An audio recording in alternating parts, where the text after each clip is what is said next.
चित्रकूट। जागो उठा है देश ये सारा, दृढ़ संकल्प की बारी है। स्वाभिमान जगा भारत का, नवयुग की तैयारी है। स्वाभिमान जगा भारत का, नवयुग की तैयारी है।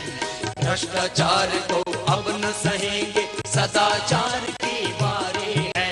भ्रष्टाचार को अब न सहेंगे, सदाचार की बारी है।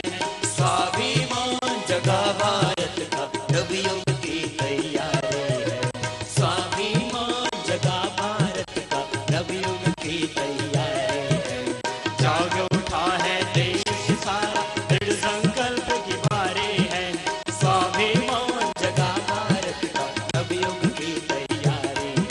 स्वाभिमान जगा भारत का, नवयुग की तैयारी है।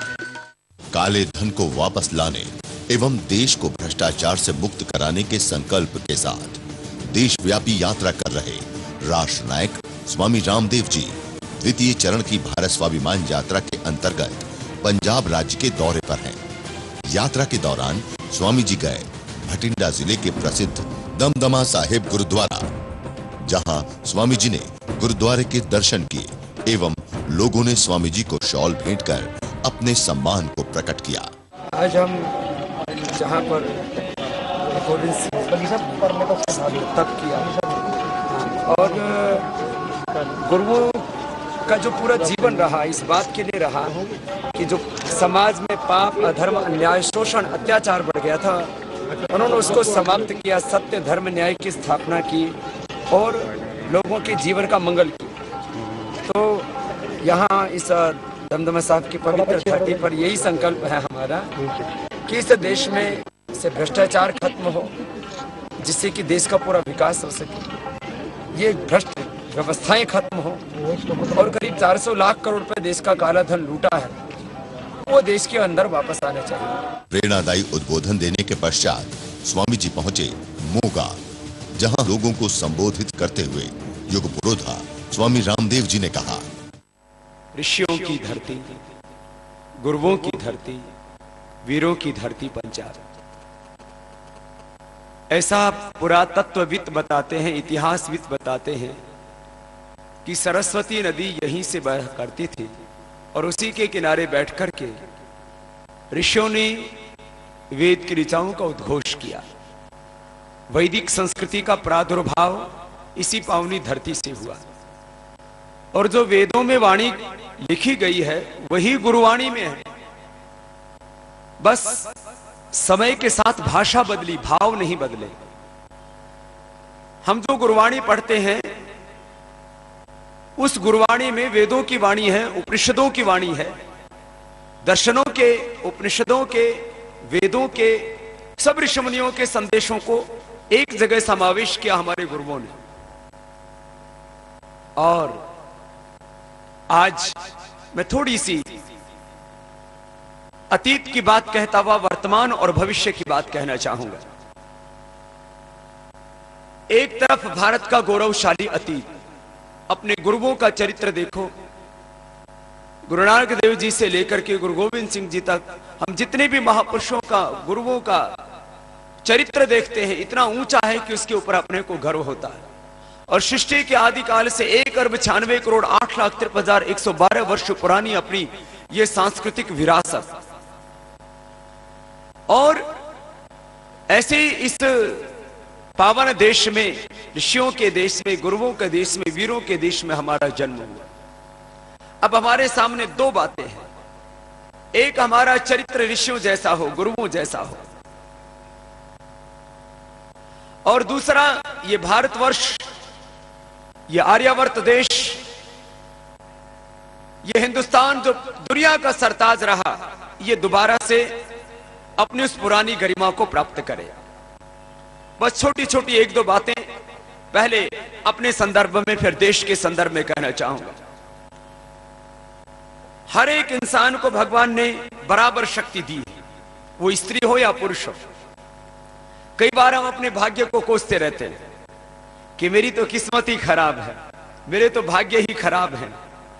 हमारे कर्म अच्छे थे, इसी के कारण से हमें मनुष्य का जन्म मिला।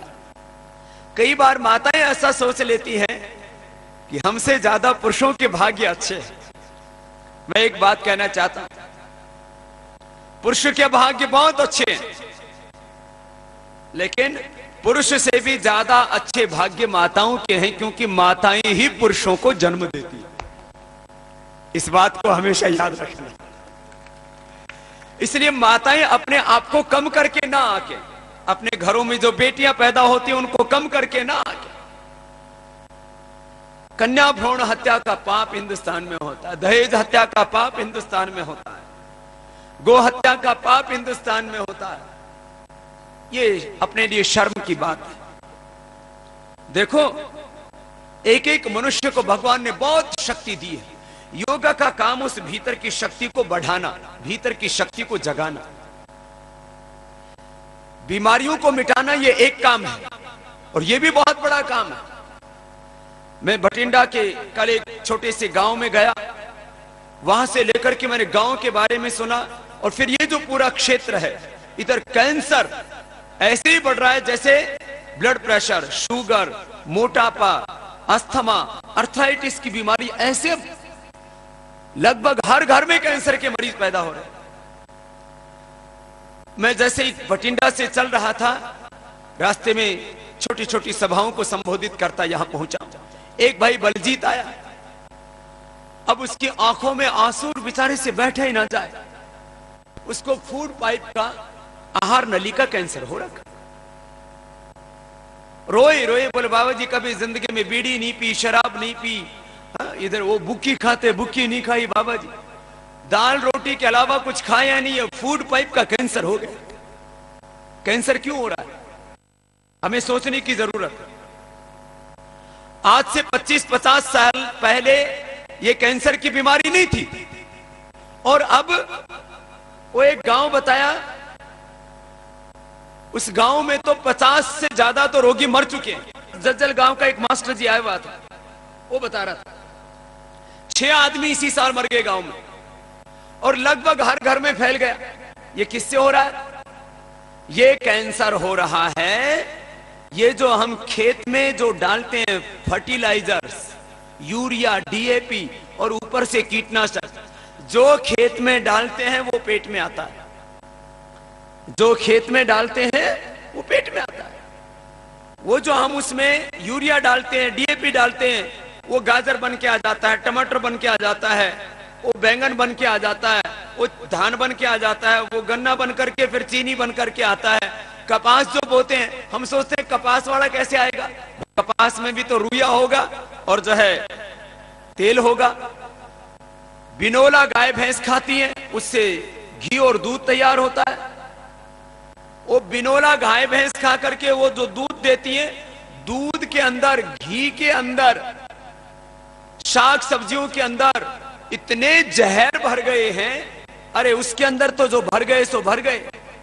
जो कपड़ा आता है उसके अंदर भी जहर है। ये ऊपर से स्किन कैंसर करते हैं जो कपड़े हम पहनते हैं, पेस्टिसाइड वाले। कपड़ों से ऊपर से कैंसर हो रहा है, भीतर से खाने से कैंसर हो रहा है। और हालात ये है कि आदमी का, इधर पंजाब के लोगों का खून टेस्ट कराओ ना, इसमें कैंसर निकलता है, इसमें फर्टिलाइजर निकलते हैं, इसमें पेस्टिसाइड निकलते हैं।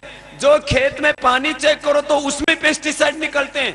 ग्राउंड वाटर खराब हो गया है, और खेत में पैदा हुए शाक सब्जियां, अन्न खा करके हमारा खून खराब हो गया है। और खून खराब होने के बाद खानदान खराब हो गया है, हमारे बीज ही खराब हो गए हैं। फसलों के बीज तो अच्छे अच्छे लगा दिए हमने, आदमी का बीज खराब हो जाएगा तब कहां से लाए। इसलिए एक तरफ तो ये समस्या, अब इससे छुटकारा पाने की जरूरत, वापस हमें वही पुराने खेतों के तरीकों की ओर जाना पड़ेगा, पुराने बीजों को बचाना पड़ेगा। शुद्ध आहार खाना सबका फंडामेंटल राइट है, लेकिन वो किसी को मिल नहीं रहा। शुद्ध हवा नहीं मिल रही है। अब इस एयर पॉल्यूटेड है, सोइल पॉल्यूटेड है, वाटर पॉल्यूटेड है, ग्रेन्स हैं, फ्रूट्स हैं, वेजिटेबल्स हैं, ये सब खा रहे और सब कैंसर खा रहे, बीमारियां खा रहे। तो अब अपने को क्या हो गया? मोटापा, अपने को हो गया ब्लड प्रेशर, अपने को हो गई शुगर, अपनी हो गई किडनी खराब। एक किडनी और किसी से खराब नहीं हो रही, खाने से ही किडनी खराब हो रही है। तो आप अब सोचो कि बाबा जी अब तो खाते समय डर लगेगा कि हम तो कैंसर खा रहे हैं। चलो बीड़ी सिगरेट से तो बच जाए आदमी, लेकिन दाल रोटी खाए बिना चलेगा कैसे? और दाल जो भी हम खाना खाते हैं, याद रखो, कोई भी आहार और विचार हमारे शरीर में जो प्रवेश करता है वो शरीर का अंग बन जाता है। जो हम खाना खाते हैं ऐसे बाहर नहीं निकल जाता। जो भी हम खाना खाते हैं वो हमारे शरीर का हिस्सा बन जाता है। माँ का पिया हुआ दूध आज तक हमारे शरीर में है, हड्डियां बन करके, मांसपेशियां बन करके। जो आहार अंदर जाएगा वो हमारा शरीर का हिस्सा बन जाएगा। जो विचार हमारे मन में उठेगा वो हमारा संस्कार का हिस्सा बन जाएगा और अंतिम सांस तक हमारे साथ रहेगा। इसलिए कोई भी विचार करते हो उससे पहले सावधान रहो, गलत विचार अपने मन में ना करो, क्योंकि वो अंतिम सांस तक संस्कार बन करके आपके अगले जन्म में भी साथ जाएगा। और आहार लेने से पहले सोचो, क्योंकि वो आपका खून बन करके, मांसपेशियां, हड्डियां बन करके अंदर रहेगा। अब खराब खाना खाते हैं तो ब्लड कैंसर होता है, बोन कैंसर होता है, ब्रेस्ट कैंसर होता है, स्किन कैंसर होता है। यही तो होता है, हमारे खाने से सब चीजें बनती हैं। पुराना शरीर का चेंज होता रहता है, नया शरीर बनता रहता है। देखो, व्हाइट ब्लड सेल 24 घंटे में, रेड ब्लड सेल 120 दिन में, प्लेटलेट 7 दिन के अंदर, ये पूरा शरीर चेंज होता रहता है। अंदर से हड्डियां भी 20% चेंज होती रहती है। अच्छा आहार लो, अच्छा विचार करो, ये दो जरूरी बात है। अब आहार अच्छा ले, विचार अच्छा करें, खराब चीज खाने की इच्छा ही ना हो। मैंने कहा आज तो अच्छी चीजों में भी खराबी आ गई है, तो बुरी चीजों से तो कम से कम पहले बचो। कम से कम बीड़ी सिगरेट शराब इनसे तो बचना। और फिर जो खाना खा रहे हो उसमें से जो खराब चीज है वो शरीर बाहर निकाल सके, उसके लिए अपने शरीर को अच्छा बना लो। यदि आपका शरीर मजबूत है तो आपकी किडनी, आपके फेफड़े, आपका हार्ट, ये चीजों को ठीक करता रहेगा। जो खराब चीज खा रहे हो उसमें से भी जो खराबी उसको शरीर से बाहर निकालता रहेगा। आपकी यदि किडनी खराब है, आपका फेफड़ा कमजोर हो गया, फेफड़ा और किडनी कमजोर हो गई है, तो जो भी अंदर शरीर में खराब चीजें रुकती जाएंगी और वही फिर ब्लड प्रेशर बनता है, वही फिर शुगर बनता है, वही फिर कैंसर बनता है, वही फिर टीबी की बीमारी बनती है, उसी से फिर मोटापा आता है। अच्छा बताओ, मुझे मोटापा क्यों नहीं होता? भाई मैं भी तो आपकी तरह ही खाना खाता हूं, मुझे शुगर की बीमारी क्यों नहीं होती? आप तो अपने एक घर की चिंता करते हो, मैंने चिंता की 121 करोड़ लोगों की, और जिंदगी का संकल्प है कि मेरे देश में एक भी व्यक्ति बीमारी और भूख से ना मरे। इस संकल्प को पूरा करना और इसी के लिए 24 घंटा जीता, और ये काम पूरा होगा। जिस दिन सारे देश के लोग योग करना शुरू कर देंगे, करोड़ों लोगों ने शुरू कर दिया, उस दिन कोई बीमारी से नहीं मरेगा। और इस साल अभी दिसंबर जनवरी महीने में यह आंदोलन का बड़ा स्वरूप तैयार होगा। फरवरी महीने में बड़ा आंदोलन शुरू करेंगे। मार्च महीने में इस पूरे आंदोलन का स्वरूप मैं अंत में रखने वाला हूं। मार्च महीने में अभी तक तो हम यही बताते रहे कि 400 लाख करोड़ रुपए काले धन के रूप में जमा है, कुछ भ्रष्ट बेईमान गद्दार लोगों ने लूटा। अभी तक तो यही बताते रहे कि कैसे भ्रष्टाचार से हर दिन देश खोखला होता जा रहा है, और भ्रष्ट व्यवस्थाओं के कारण से देश की सारी शक्ति 1% लोगों के पास केंद्रित होकर के रह गई है। मैं आपको ये पूरा विश्वास दिला करके आज मोगा के लोगों को जाना चाहता हूं कि भाई बहनों, 2012 एक बड़े परिवर्तन का काल होगा, और ये 400 लाख करोड़ रुपए कैसे वापस आएगा ये प्रोसीजर मैं आपको बता के जाने वाला हूं, और हम सबको मिलकर के अब ये वापस लाना पड़ेगा, उसका तरकीब आपको बता करके जाएंगे। लेकिन उससे पहले अपने भीतर के बारे में थोड़ा सा बता देता हूं। देखो, आपके फेफड़े यदि अच्छे हैं तो आपको अस्थमा, दमा या फेफड़े में टीबी और कैंसर की बीमारी नहीं हो सकती। अब फेफड़ों को अच्छा कैसे बनाओ? तो जो जवान बच्चे हैं, युवक हैं, वो तो दौड़ सकते हैं, लेकिन बाकी सब लोग क्या करें? दौड़ लगाएं तो बहुत अच्छी बात है, दौड़ लगाएं, कबड्डी खेलें। जवान आदमी तो दौड़ सकता है, आप क्या कर सकते हो? आप घर में प्राणायाम तो कर सकते हो।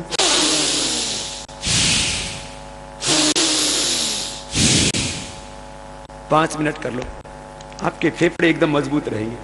फेफड़ों में न टीबी की बीमारी होगी, न दमा की बीमारी होगी, न कैंसर की बीमारी होगी। आजकल ये ब्लड कैंसर बहुत बढ़ गया है, फेफड़े का कैंसर बहुत बढ़ गया है, माताओं बहनों को भी ब्रेस्ट कैंसर बहुत बढ़ गया है। ये भस्त्रिका प्राणायाम रोज कर लो 5 मिनट, इससे इम्यून सिस्टम भी स्ट्रांग होगा, एलर्जी की बीमारी भी नहीं है। SLE, MS, ऑटोइम्यून डिजीज, आजकल तो जिस बीमारी का पता न लगे ना उसको एक तो बोलते हैं अंग्रेजी में सिंड्रोम और दूसरा बोलते हैं ऑटो इम्यून डिजीज। बोलो इसका तो जो है ना वो पता ही नहीं लग रहा है, इसका कुछ ऑटोमेटिक जो सिस्टम होता है ना बॉडी का, एनाबॉलिज्म, कैटाबॉलिज्म, मेटाबॉलिज्म का, जिससे बैलेंस रहता है और शरीर के वात, पित्त, कफ का, रस, रक्त, मांस, मेद, अस्थि, मज्जा का, शुक्र का, सारी शरीर का बैलेंस रहता है। बोले जो शरीर का ऑटो सिस्टम हो गड़बड़ होगा, तो ऑटो सिस्टम के गड़बड़ होने से क्या होता है, ऑटोइम्यून डिजीज, उसको सिंड्रोम नाम देते हैं और इसके लिए स्टीरॉइड दे देते हैं। आजकल वो स्टीरॉइड खा खा करके शरीर और बेकार हो जाता है। तो ये 5 मिनट ये कर लो, कोई बीमारी नहीं। दूसरा 10 से 15 मिनट एक ही दूसरा प्राणायाम, ये बहुत जरूरी है। मैं कह रहा था फेफड़े और किडनी ये 2 चीजें ठीक हैं तो आपके शरीर में कैंसर नहीं हो सकता, आपको टीबी की बीमारी नहीं हो सकती, आपको मोटापा नहीं हो सकता। देखो ये 2 ही प्राणायाम समझ लो, फिर आगे के प्राणायाम बाद में बताता हूं। देखो इससे एक एक सेल को ऑक्सीजन मिलेगा। अच्छे सेल को चाहिए ऑक्सीजन, खराब सेल को चाहिए कार्बन डाइऑक्साइड। टीबी के सेल हैं, कैंसर के सेल हैं, ये ऑक्सीजन पर जिंदा नहीं रहते, ऑक्सीजन ज्यादा दो तो मर जाते हैं। Cancer cells can not thrive in an oxygenated environment, ये साइंटिफिकली प्रूव हो चुका है। ज्यादा ऑक्सीजन लोगे तो कैंसर की कोशिकाएं मर जाएंगी, ऑक्सीजन कम जाएगा तो कैंसर पैदा हो जाएगा, किसी को भी हो जाएगा, चाहे आप बीड़ी सिगरेट शराब नहीं पीते तो भी हो जाएगा। इतनी खराब हो गई दुनिया। अब इसमें बचे रहना है तो आपको ज्यादा ऑक्सीजन चाहिए, तो ज्यादा ऑक्सीजन कैसे लेंगे? अब ज्यादा ऑक्सीजन सिलेंडर लगा के थोड़ी लेंगे, लंबा सांस भर लो तो जो नॉर्मल ऑक्सीजन लेते हो उससे 10 से 20 गुना ऑक्सीजन मिल जाता है, कैंसर का नामो निशान नहीं रहेगा। अब अगली बात कपालभाति। अब देखो इसके फायदे, आप कपालभाति करोगे इससे मोटापा नहीं रहेगा। छोटी बीमारियां तो 2-3 दिन में आपकी कंट्रोल आ जाती, बीपी है, शुगर है, मोटापा है, गैस, कब्ज, एसिडिटी, स्ट्रेस, ये तो 2-3 दिन में बहुत आपको फायदा हो जाता है। 2-3 महीने में बीमारियां लगभग ठीक ही हो जाती हैं। बीपी की, शुगर की, कोलेस्ट्रॉल की, स्ट्रेस की, नींद की, कैल्शियम की, आयरन की, विटामिन की, जो अलग अलग थायराइड आदि की गोलियां खाते हैं, गोलियां 99% बंद हो जाती है 3 महीने के अंदर। कितनी तरह की हम गोलियां खाते हैं, सब गोलियां बंद। बस लगातार करना पड़ेगा, एक ही शर्त है, पूरे शरीर का सिस्टम एकदम फर्स्ट क्लास हो जाता है, बीमारियों का मतलब ही नहीं। और 9 महीने में तो कैंसर जैसी बीमारियां हमने 1-2 नहीं हजारों लोगों की ठीक, बस लगातार करने से। अब जैसे ये 3 महीने लगातार करो, 3 से 6 महीने में डायबिटीज के पेशेंट नॉन डायबिटिक हो जाते हैं। 10 करोड़ से ज्यादा शुगर के बीमार हैं अपने हिंदुस्तान में, और 10 करोड़ को होने वाली है। ये क्यों होती है शुगर की बीमारी? एक तो चिंता करने से, तनाव से, इसलिए कभी नाराज मत रहा करो, दुखी मत रहा करो, चिंता मत किया करो। पहले बोलते थे ना भाई चिंता में सूख गया, चिंता में बेकार हो गया, चिंता में बुढ़ा हो गया, चिंता में निस्तेज हो गया, इसका तो नूर ही खत्म हो गया, इसका तो इसकी शकल सूरत ही बदल गई। चिंता हमारी सुंदरता को खत्म कर देती है, चिंता हमारी जवानी को खत्म कर देती है, चिंता हमारे शरीर को खत्म कर देती है। आजकल इसको बोलते हैं स्ट्रेस। वो स्ट्रेस होने से, चिंता करने से, तनाव में रहने से, गुस्सा करने से, नेगेटिव सोचने से प्रोलैक्टिन, कार्टिसोल, एसिटिस, 5-HT, डोपामिन आदि हार्मोन्स बढ़ जाते हैं और आदमी को जल्दी बुढ़ा कर देते हैं और बीमारियां पैदा हो जाती हैं। उसको बोलते हैं लाइफस्टाइल डिजीज। ब्लड प्रेशर है, शुगर है, थायराइड की बीमारी है, मोटापा है, स्किन डिसऑर्डर्स हैं, फिर इंसोम्निया, नींद ना आना है, हार्ट की प्रॉब्लम है, ये सब स्ट्रेस से होती है। तो ये 2 चीजों से शुगर की बीमारी हो रही है। एक तो बार बार सोचते हैं, खराब सोचते हैं, नेगेटिव सोचते हैं। जितना हम नेगेटिव सोचेंगे उतना ही पेनक्रियाज के ऊपर, देखो जब हम नेगेटिव सोचते हैं, जरा इस बात को याद रखना, जब नेगेटिव सोचते हैं, गुस्सा करते हैं तो अंदर से जहर निकलता है, वो जहर आपके हार्ट के ऊपर असर डालता है, वो फेफड़े के ऊपर असर डालता है, वो आपके पेनक्रियाज पर असर डालता है, वो किडनीज पर असर, जो भी कोमल चीजें हैं शरीर की उनको खत्म कर देता है। अंदर जहर पैदा होता है गुस्सा करने से, नाराज होने से, चिंता करने से, तनाव करने से। मस्त रहो, खुश रहो।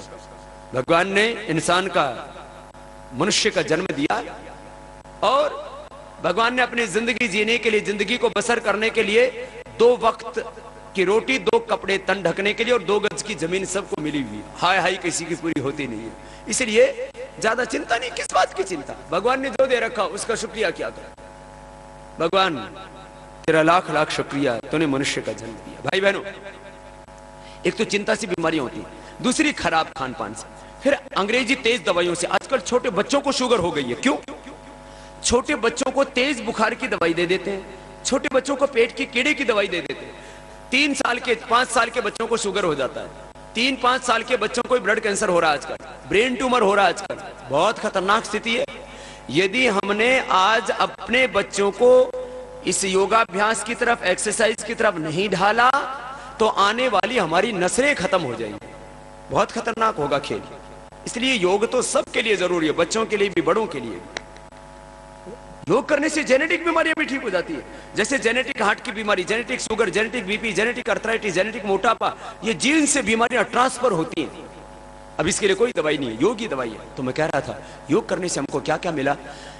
तो रोज आप कपालभाति करो। सामान्य रोगों में 15 मिनट, बड़ी बीमारियों में आधा घंटा। रोज अनुलोम विलोम, सामान्य रोगों में 10-15 मिनट, बड़ी बीमारियों में 20-30 मिनट। लगन से करो, श्रद्धा से करो। ये तो आज तक हिंदुस्तान मुल्क में हम करोड़ों किलो वजन कम कर चुके हैं कपालभाति करवा करके। अच्छा, आप में से कितनों ने वजन कम किया प्राणायाम से? कितना कम किया भैया? खड़े होने तो देखने में पतला सा लग रहा है, हैं? जोर से 20 किलो। कितना था पहले? 72 से अब कितना आ गया? 62, 52 पे आ गया। इसने तो और ही ज्यादा घना ही कम कर लिया। क्या नाम है? सुखदेव सिंह। हाँ? अब तो इसको वजन कम करने की जरूरत नहीं, अब तो और तो कम नहीं हो रहा ना, अब वहीं रुक गया है। कहाँ रहते हो? नरपुर। तो ये गांव है कोई? नकोदर के पास है नरपुर। वहां से जी। और कितने दिनों से कर रहे हो? मैं 2003 से कर रहा हूँ। लगातार कर रहे हैं? जी जी। वो तो वजन तो पहले ही कम हो गया होगा। पहले डिस्क की प्रॉब्लम थी मुझे। वो डिस्क भी ठीक कर ली? बिल्कुल ठीक है जी, बिल्कुल। वो डिस्क नहीं तो ऑपरेशन कराना पड़ता है। वो जी 1,40,000 डॉक्टर ने मांगा था। 1.5 लाख का खर्चा भी बच गया। बिल्कुल ठीक। रोज करते हो? बिल्कुल। ये वजन से तो ज्यादा इसको डिस्क की थी। अच्छा, ये वजन बढ़ता है तो डिस्क होने की भी संभावना 99% ज्यादा रहती है। बहुत आश्चर्य। ये तो ऐसे ही पूछ लिया मैंने। हा? और किसी ने कम किया? कितना कम किया तूने? बाबा जी ओम आपको सत श्री अकाल। सत श्री अकाल बेटा। और मेरा वजन 90 किलो था, तो और मेरी शादी को 4 साल हो गए थे, कोई बच्चा भी नहीं था। और मेरी मम्मा ने मुझे बोला कि योगा शुरू करो। मैंने 2008 में योग शुरू किया, आधा घंटा कपालभाति और आधा घंटा अनुलोम विलोम। कहाँ किया था बेटा? बाबा जी घर में योग किया था, आस्था चैनल पर देख के किया। हाँ जी। और बाबा जी मैंने योग सिर्फ वजन कम करने के लिए किया था, और सिर्फ 1.5 महीने बाद पता चला कि मेरी प्रेगनेंसी रिपोर्ट पॉजिटिव थी। और उसके बाद मेरी बेबी भी 2.5 साल की है, और आज मेरा वजन 90 किलो से 70 किलो है। सिर्फ मैंने वजन अपना 2.5 महीने में ही कम किया है। जोरदार तालियां इसके लिए। तो माँ बेटी इधर ही आ जाओ। ये तो वो वजन कम करने वास्ते किया था योग, वो बच्चा भी हो गया। हाँ, वो शादी के 4 साल हो गए सी, वो बच्चा नहीं हो रहा था। ये प्रॉब्लम, ये तो एक बहन का पूछा तो पता लग गया, मैं पूछता तो ये तो पता ही नहीं लगता। हाँ? ये तो ऐसे ऐसे चमत्कार हो रहे हैं योग करने से, जो चाहे वही मिल रहा है। जसप्रीत बहुत अच्छी गुड़िया भी अब एकदम स्वस्थ है। इसको लाओ चौनपास दे देते बेटा, आप ये खाना। शादी को भी 4 साल हो गए थे, डॉक्टर क्या बोलते थे? डॉक्टर बोलते थे वजन कम नहीं होगा तब तक बच्चा तो हो ही नहीं सकता। वो बच्चा जाने पर भी वेट पड़ जाता है ऊपर से। और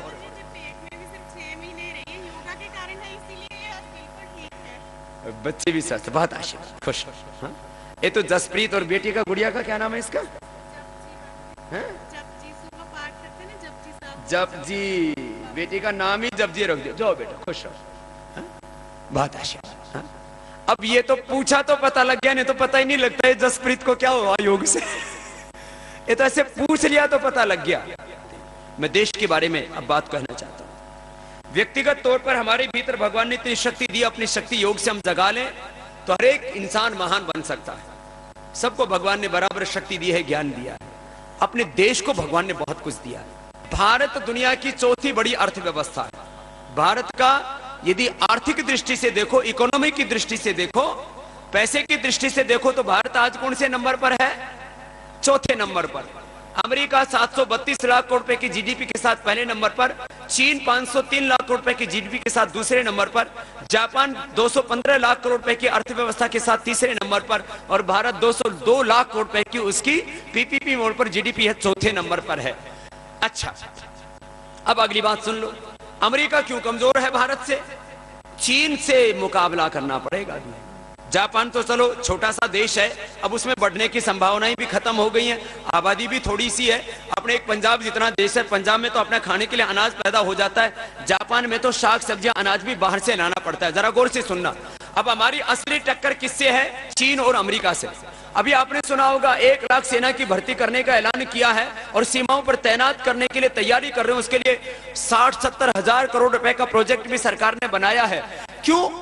अब हमारे लिए चीन और अमेरिका दो ही बड़े खतरे हैं। चीन कभी भी भारत पर युद्ध कर सकता है क्योंकि उसकी आंतरिक व्यवस्था ठीक नहीं चल रही है, वहां सिंगल पार्टी रूल है और भीतर भीतर विद्रोह पनप रहा है। भीतर के विद्रोह को दबाने के लिए, लोगों के आक्रोश को खत्म करने के लिए वो भारत की ओर कभी भी युद्ध का ऐलान कर सकता है। इसलिए भाई बहनों, हम तब जागते हैं जब हमारे सिर के ऊपर बम गोली फटने लगते हैं। आज हम सबको जागने की जरूरत है। आज हम ना जगे तो कल को देर हो जाएगी। चीन हमसे कई गुना आगे है। एक तो उसकी अर्थव्यवस्था हमसे 2.5 गुना बड़ी है। आज हम यदि 7 लाख करोड़ रुपए का एक्सपोर्ट करते हैं तो चीन जो है 70-80 लाख करोड़ का एक्सपोर्ट करता है, 10 से 12 गुना हमसे ज्यादा। अब अमेरिका से ज्यादा डरने की जरूरत नहीं है।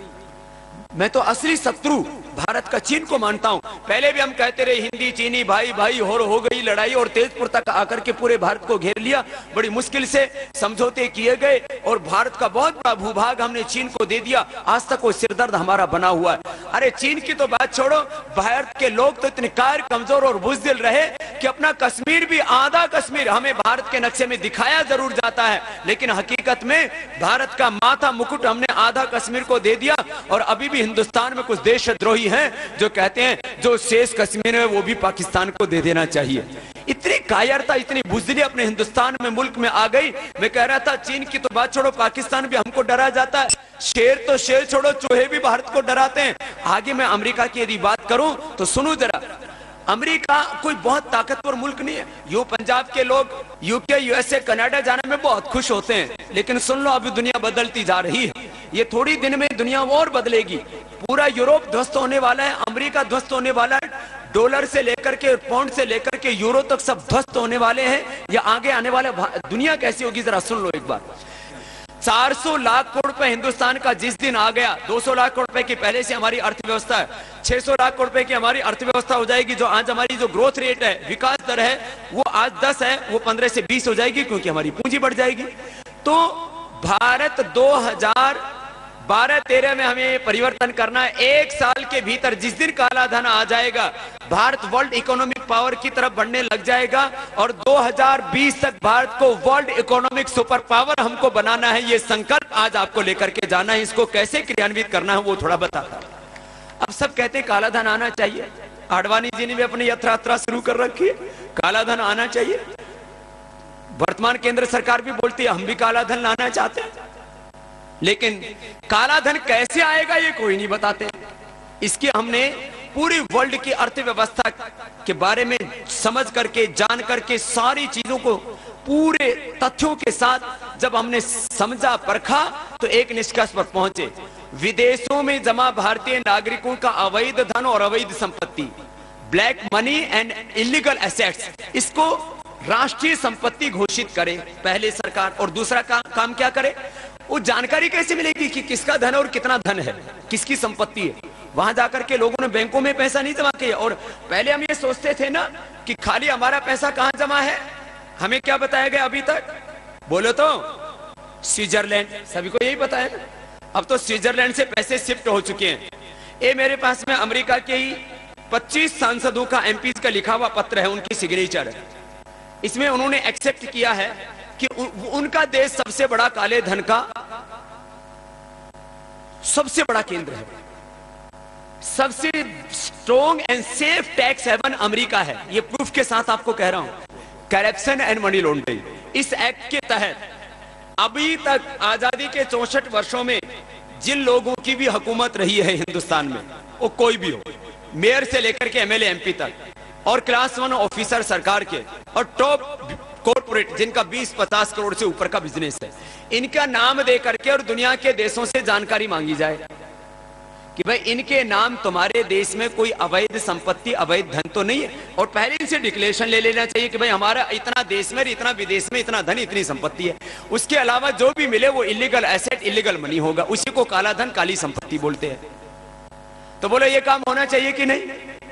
जितने भी आज तक 64 वर्षों में एक्टिव पॉलिटिक्स में रहे, मेयर, एमएलए, एमपी, उन्हीं में से फिर मिनिस्टर, चीफ मिनिस्टर आदि सब बनते हैं, प्राइम मिनिस्टर, और क्लास 1 ऑफिसर्स, इनके पास पावर रहती है, और टॉप कॉर्पोरेट जो ऊंचे बड़े लोग हैं वही देश को चला रहे हैं, बाकी सब तो दाल रोटी खा रहे हैं, वो भी नहीं मिल रही पूरी। तो इन 3 के खिलाफ एक जनरल एफआईआर दर्ज कर दें। और क्या बोला मैंने उसको? Corruption and money laundering act Bharat में भी बना हुआ है, पूरी दुनिया के 204 देश इसको मानते हैं। जैसे आप सूचना मांगेंगे 3 से 6 महीना उनको डेटा प्रोसेस करने में टाइम लगेगा। सारे हिंदुस्तान के जितने भी लुटेरे हैं, जिनको मैं कहता हूं ना, अरे खानदानी नेता नहीं, इनमें से तो बहुत से तो खानदानी लुटेरे हैं, सबके चेहरे सामने आ जाएंगे, बेनकाब हो जाएंगे, और हिंदुस्तान को उसका हक मिल जाएगा। अब बात यह है कि इनके नाम ये एफआईआर कौन दर्ज कराया? बोले बाबा जी तरकीब तो बता दी कि वो चूहों ने पंचायत कर ली। बोले बिल्ली आएगी तो उसके गले में घंटी बांधो तो पता लग जाएगा, पर बिल में घुस जाएंगे। ये केस कौन दर्ज करे इनके ऊपर? संसद दर्ज करे।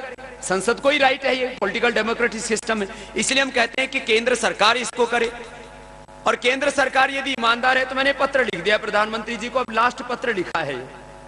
अब इसके बाद में फिर पूरी जंग शुरू हो जाएगी विधानसभा के चुनाव से पहले कि भाई जो ये 400 लाख करोड़ रुपए का धन हिंदुस्तान को नहीं दिलाना चाहते, जो प्रामाणिकता के साथ भ्रष्टाचार को नहीं मिटाना चाहते, काला धन नहीं लाना चाहते, भ्रष्ट व्यवस्था नहीं खत्म करना चाहते, उनका एक भी व्यक्ति अब विधानसभाओं, लोकसभाओं में नहीं पहुंचना चाहिए। यह ऐलान जंग शुरू हो जाएगा अगले साल से। आप लोग इस व्यक्ति निर्माण और राष्ट्र निर्माण के काम में पूरा साथ दोगे?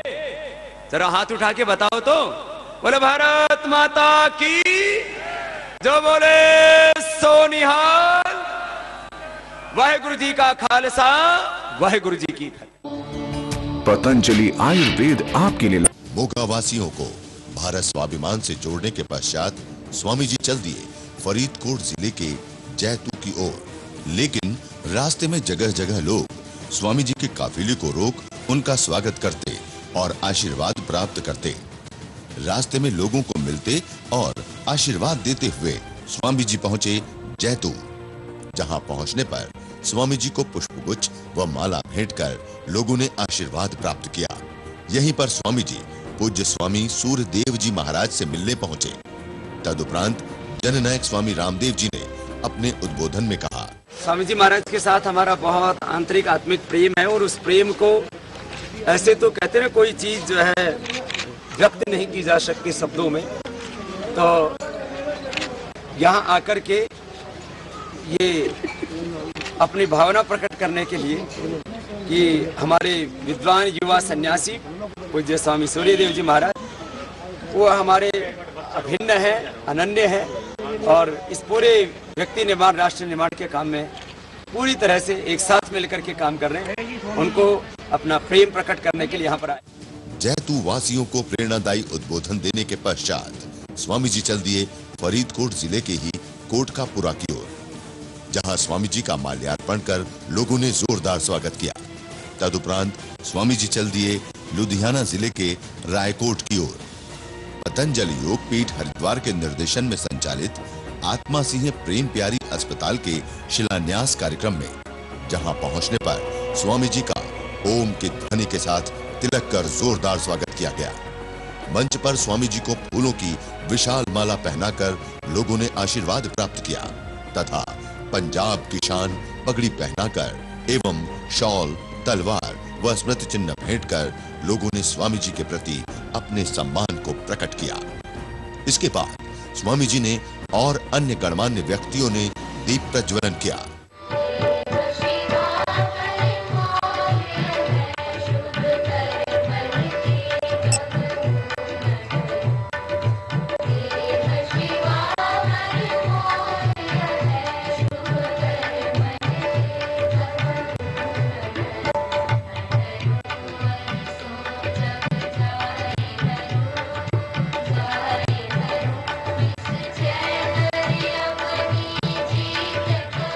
पतंजलि योगपीठ एवं भारत स्वाभिमान के संस्थापक गुरु चरण सिंह जी, जो अपने पिता आत्मा सिंह एवं माता प्रेम प्यारी की स्मृति में पतंजलि योगपीठ के निर्देशन में आयुर्वेदिक अस्पताल एवं कॉलेज का निर्माण कर रहे हैं।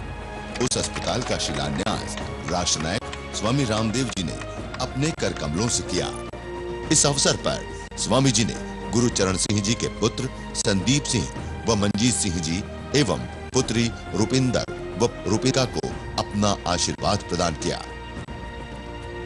गुरु चरण सिंह जी ने इस अवसर पर शहबाजपुर गांव को आदर्श गांव बनाने की घोषणा करते हुए जननायक स्वामी रामदेव जी के स्वप्न आदर्श ग्राम निर्माण योजना में अपनी सहभागिता सुनिश्चित की।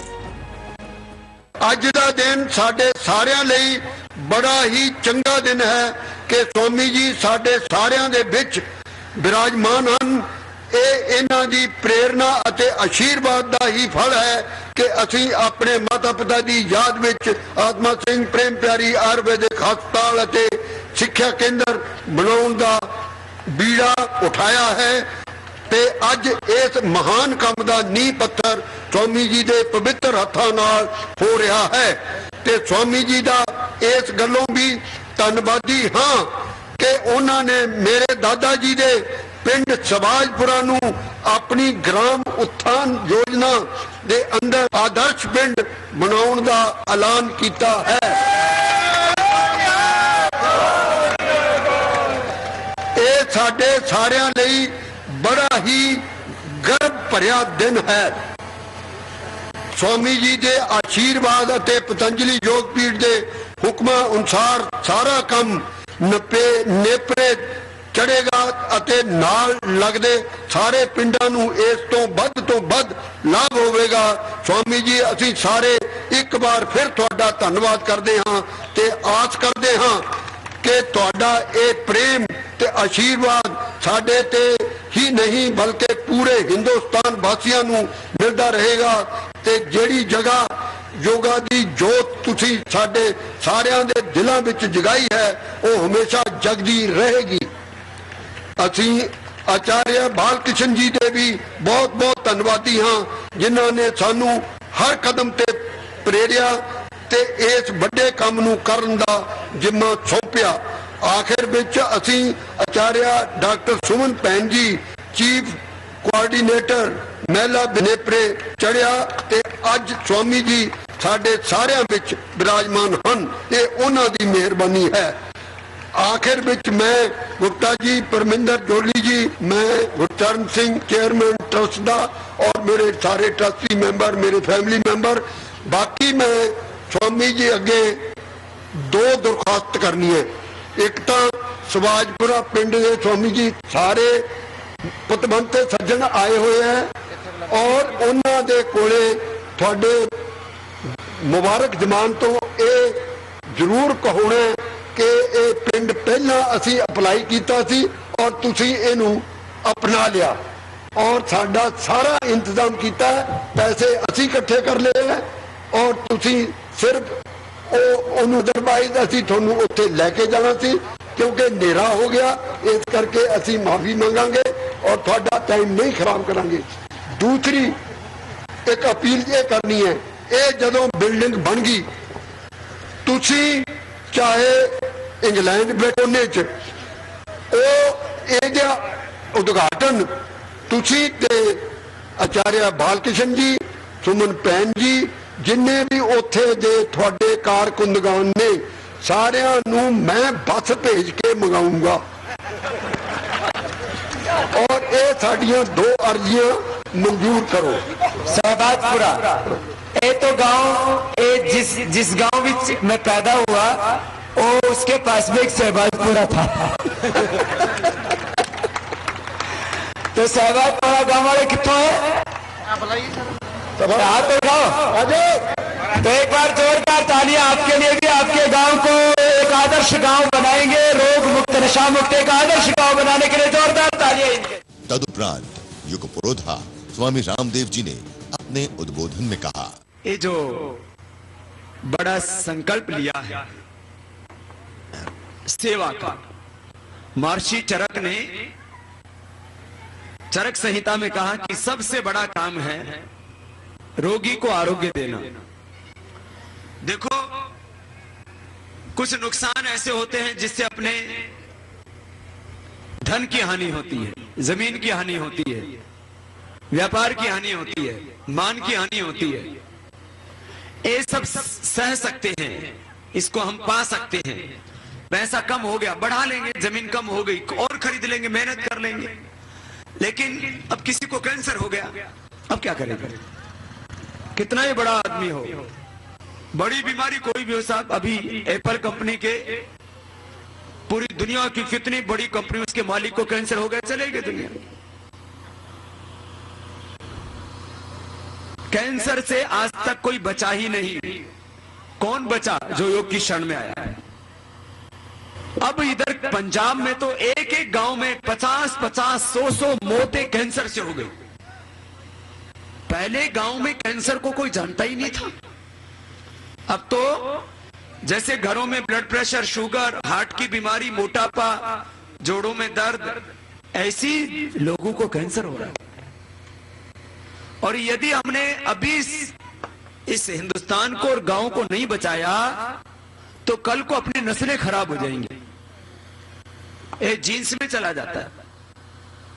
जैसे आजकल डॉक्टर लोग, आपने देखा होगा, जीन्स विच वो पेस्टिसाइड घुसा देते हैं, वो पेस्टिसाइड घुसा देते हैं जीन्स के बीच में, और वो बीज में फिर कहते हैं कीड़ा नहीं लगता। हम जिंदगी भर कमाते हैं, कुछ उसमें अपने सुख के लिए खर्च कर लेते हैं, बाकी बच्चों के लिए छोड़ जाते हैं। समझदार आदमी कहते हैं कि आगे के लिए बचा के रखता है, और बुढ़ापे के लिए हम बचा के रखते हैं। तो भाई 100 साल की जिंदगी का तो इंतजाम करते हो, अगले जन्म का भी तो इंतजाम कर लो भाई। अगले जन्म में पुण्य ना किया तो कीड़ा मकोड़ा, गधा घोड़ा, कुछ ना कुछ बनना पड़ेगा। देखो, जो अपने लिए और अपनों के लिए प्रयोग कर लिया तो वो भोग में आता है, उसका कोई पुण्य नहीं लगता। जो सेवा में लगाया जाता है वो पुण्य में लगता है, और उससे अगला जन्म अच्छा बनता है। तो हमारे सरदार गुरुचरण जी ने अपना ये जन्म भी सुधार लिया है और अपना अगला जन्म भी सुधार लिया है। ये सबके लिए बता रहा हूं। जो कुछ समझदार किसान अगली फसल के लिए बीज बचा के रखता, आप सबको यही कहता हुआ कि सेवा के काम में सब हाथ बटाएं। इसी जन्म के लिए नहीं, अगले जन्म के लिए भी करें। पुनर्जन्म में हमारा विश्वास हो, गुरु में हमारा विश्वास हो, गुरुओं की वाणी में हमारा विश्वास हो, गुरुवाणी में, वेदवाणी में, शास्त्रों में, सत्य में, सेवा में हमारा भरोसा हो, योग में, यज्ञ में हमारा विश्वास हो। ये पूर्व जन्मों के और इस जन्म के माता पिता के संस्कारों का परिणाम होता है। तो आप सब बहुत बड़भागी हैं, और सरदार गुरुचरण जी को, गुरुओं की इनके ऊपर बहुत कृपा है कि इनके भीतर ऐसे ऊंचे संस्कार आए कि मुझे सेवा का काम करना है। भाई बहनों, अपने देश में कोई भी रोगी ना, रोग का बहुत बड़ा दुख, मैं तो रोज देखता, तड़पते बिलखते लोग। कैंसर हो जाता है तो बस यूं दिखते, अब मौत आई तब मौत आई। और ये सब बीमारी तो कोई भी है, तन की हानि, धन की हानि, जीवन की हानि, परिवार की हानि, राष्ट्र की हानि, समाज की हानि, संसार की हानि। अब मैं एक उदाहरण देता हूं, ऐसा होने वाला नहीं है। अब मुझे कोई बड़ी बीमारी हो जाए, कैंसर जैसी, कोई हार्ट जैसी, तो इससे संसार का लाभ होगा या हानि? बोले बाबा ऐसा तो हम कभी सोच ही नहीं सकते। तो जैसे कोई संत, कोई फकीर बीमार होता है तो करोड़ों देशवासियों की, दुनिया के लोगों की हानि होती है, क्योंकि उस संत को देख करके उससे प्रेरणा पाके करोड़ों लोग जीवन जीते। एक संत का जीवन करोड़ों लोगों के लिए प्रकाश पुंज होता है, सूर्य की तरह होता है। एक संत को जी के देख करके, उससे प्रेरणा पा करके, उनका दर्शन, मार्गदर्शन पाके करोड़ों लोग जीते। उससे संसार की हानि होगी यदि वो संत चला जाए समाज से। ऐसी आप सबकी भी बहुत बड़ी आवश्यकता, इस देश को, इस समाज को, आपके घर को। आपको भगवान अच्छी सेहत बख्शे, योगाभ्यास करना, और जितने भी गरीब लोग हैं, रोगी लोग उनको आरोग्य मिले, इसके लिए यहाँ सुंदर हॉस्पिटल बनेगा। और जिन बीमारियों का पूरी दुनिया में कोई इलाज नहीं, हेपेटाइटिस, कोलाइटिस, टॉयस फिशर फिस्टूला, फिस्टूला का कोई इलाज नहीं है, सोराइसिस, रोमेटॉइड आर्थराइटिस, हार्ट की प्रॉब्लम, एजेक्शन फ्रैक्शन का कम होना, रोमेटिक हार्ट डिजीज, हार्ट का इनलार्ज होना, थायराइड की बीमारी, ब्रोंकाइटिस की बीमारी, पेनक्रियाटाइटिस की बीमारी, माइग्रेन पेन की बीमारी, जोड़ों का दर्द, एक छोटी सी बीमारी लगती है, इन सब का कोई इलाज एलोपैथी में नहीं है। आज बस इतना ही कहता हुआ कि ये रायकोट की धरती पावन हुई है और पावन होती रहेगी। आप सबके श्रद्धा और विश्वासों से ये काम आगे बढ़ता रहेगा। काला धन हिंदुस्तान को मिलने से हिंदुस्तान पूरी दुनिया का सबसे ताकतवर मुल्क बनेगा। इसके लिए भी आपको तैयार रहना है। जो बोले सो निहाल, श्री अकाल, वाहेगुरु जी का खालसा, वाहेगुरु जी की फतेह। रायकोट के लोगों को प्रेरणादायी उद्बोधन देने के पश्चात स्वामी जी चल दिए लुधियाना जिले की ओर। लेकिन घनघोर रात होने के बावजूद जगरौन गांव के लोगों ने स्वामी जी का फूलमाला भेंट कर जोरदार स्वागत किया। पूरा जगरौन दुल्हन की तरह सजा हुआ था। हर कोई आदमी स्वामी जी का आशीर्वाद लेने को आतुर हो रहा था। तदुपरांत सत्य की प्रतिमूर्ति स्वामी रामदेव जी ने अपने उद्बोधन में लोगों को जीवन को पावन बनाने की राह दिखाई। इंसान का हेल्थ नंबर 1 का होना चाहिए, टॉप का होना चाहिए। हर आदमी के पास वेल्थ होनी चाहिए। हर आदमी का करेक्ट बहुत ऊंचा होना चाहिए। हर आदमी की आदतें बहुत अच्छी होनी चाहिए। हर आदमी की वाणी बहुत मीठी मीठी होनी चाहिए। सोनी सोनी वाणी, मधुर मधुर वाणी। आदमी का पूरा जीवन बहुत सोना होना चाहिए। और सोना जीवन करने के लिए क्या करना पड़ेगा? योग करना पड़ेगा, योग करना पड़ेगा। और सुबह सुबह योग करो तो फिर आपका जीवन बहुत सोना होगा। जवानों को 2-3 किलोमीटर 5 किलोमीटर दौड़ लगानी चाहिए। बुजुर्गों को तेज करना चाहिए। और सुबह सुबह कुछ चलते भी कैसे करते ऐसे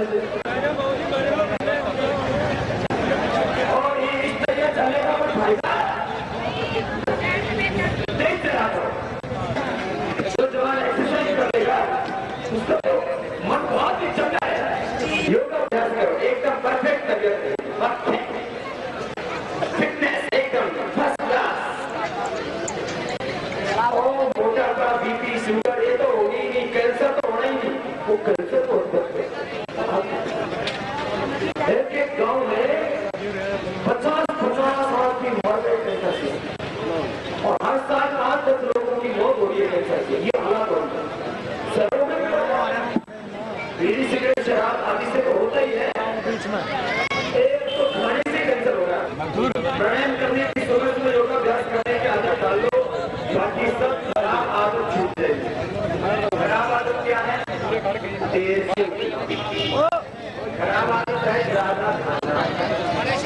खराब आदत है काम नहीं करना।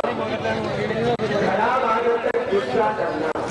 खराब आदत है कोई भी नशा करना। खराब आदत है नेगेटिव खराब सोचना। योग करो, ये सारी खराब आदतें हमें बनना है। Number 1 character wise, health wise, habits wise. हमारी हैबिट्स, हमारा कैरेक्टर, हमारी हेल्थ एकदम परफेक्ट होनी चाहिए। तो हमारा देश भी अच्छा होना चाहिए, हमारा देश। और देश कैसे अच्छा होगा? देश में 3 बड़ी बीमारी। एक तो सिस्टम खराब है, चेंज द सिस्टम, व्यवस्था परिवर्तन करना।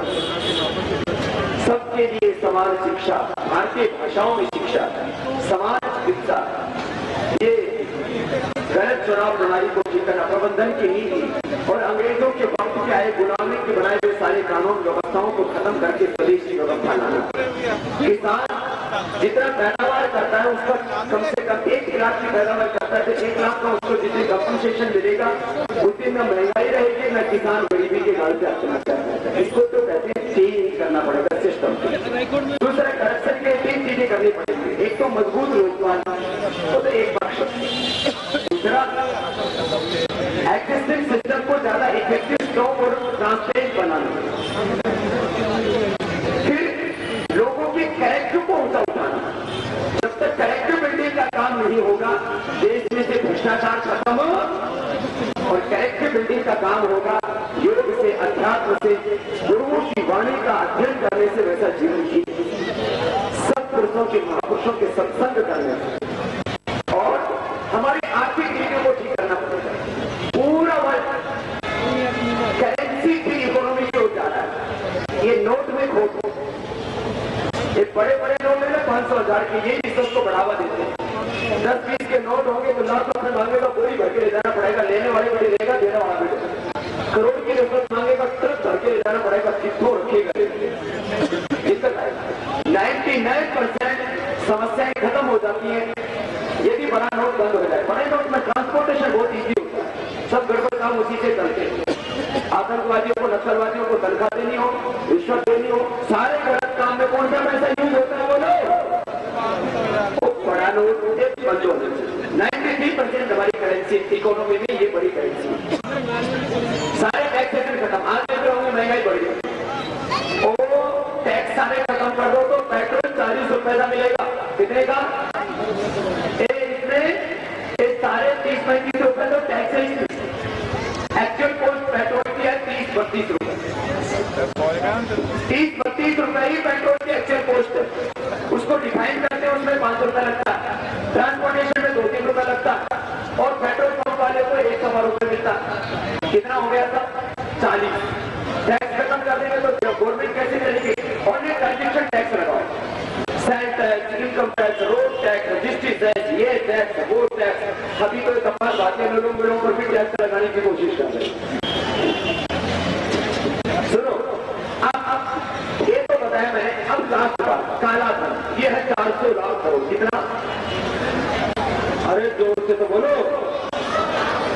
ये वापस आएगा तो एक गांव को, एक पिंड को 100 करोड़, और एक जिले को 50 से 60 हजार करोड़ मिलेगा। देश में कोई गरीबी, अशिक्षा, बेरोजगारी अच्छे नहीं। ये कैसे आएगा?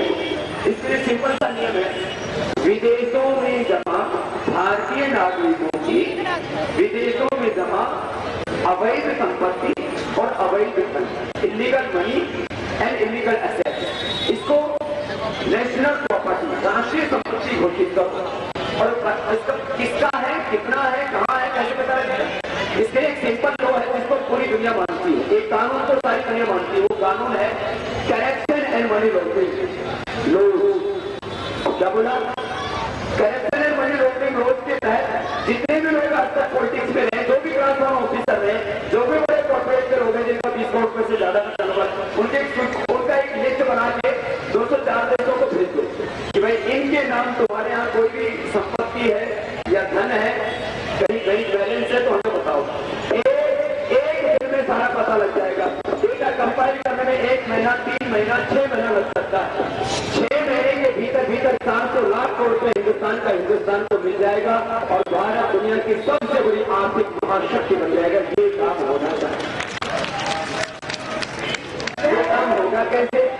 तो अब हमने सोचा 2 तरीके निकाली है। पहले तो संसद को समझाओ, और संसद ना समझे तो इसको सांसद से सहमति लो। तुम भी देशों में जमा काला धन और अवैध संपत्ति को राष्ट्रीय संपत्ति मानते हो कि नहीं मानते, तो इसका मतलब तुम भी गुनहगार हो, नहीं मानो। और बोले उसको वापस लाने के कैसे नहीं जोड़ के एक्ट के तहत कार्रवाई करने में तुम्हें कोई दिक्कत है? तुम्हारा नहीं है तो तुमने दिक्कत क्या करो, तो इनसे सहमति दे देंगे। और ये काम शुरू होगा बहुत जल्दी। दिसंबर से चेतावनी, फरवरी मार्च में काम शुरू, और 2012 हिंदुस्तान के इतिहास में बहुत बड़ा साल होगा, और हिंदुस्तान का लूटा हुआ धन, इसकी दौलत हिंदुस्तान को वापस दिलाएंगे। आप पूरा साथ देना। इस बार 121 करोड़ लोग जीतेंगे, सत्य जीतेगा, देश बचेगा। तो बोलो आप सब लोग साथ देने के लिए तैयार है?